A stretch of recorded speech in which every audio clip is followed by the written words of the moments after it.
السلام عليكم حبايبنا متابعين مصر زمان. حكايتنا عن الأميرة فوزية وحبها للقهوة وليه سموها قهوة فرنساوي. كانت سمو الأميرة فوزية بتحب دايما تشرب القهوة سادة من غير سكر وبكميات كبيرة عشان تحافظ على رشاقتها وجمالها.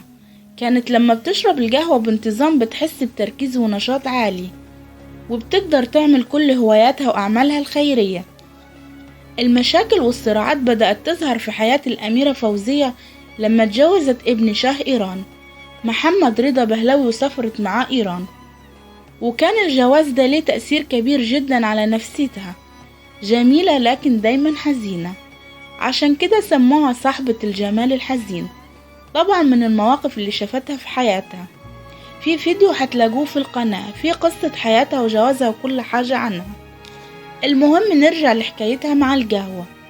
رجعت الأميرة مصر بعد طلاقها وبدأت ترجع بالتدريج لطبيعتها وبلدها اللي عاشت وماتت فيها.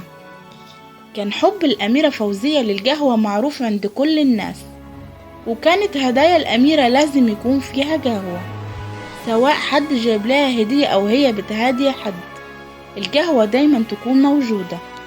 وبالرغم من كل المواقف اللي مرت بيها في حياتها ما كانتش بتغير نوع قهوتها، ليها نوع معين من القهوة كان بيستورد سراج الدين باشا لأنه كان خبير في المحاصيل الزراعية.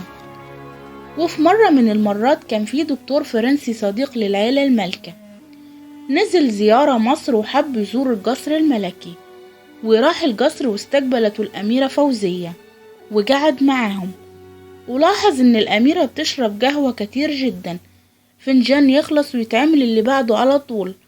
اقترح عليها طريقة جديدة للقهوة، تخلط البن مع اللبن، وعجبتها جدا، وفضلت لما تطلبها تقول عليها قهوة فرنساوي عشان الدكتور الفرنساوي هو اللي قالها على طريقتها. ومرت الأيام والسنين وكل مصر بتقول نفس الاسم، قهوة فرنساوي، زي ما كانت بتقول الأميرة فوزية. وخلصت حكايتنا ورحم الله الأميرة فوزية.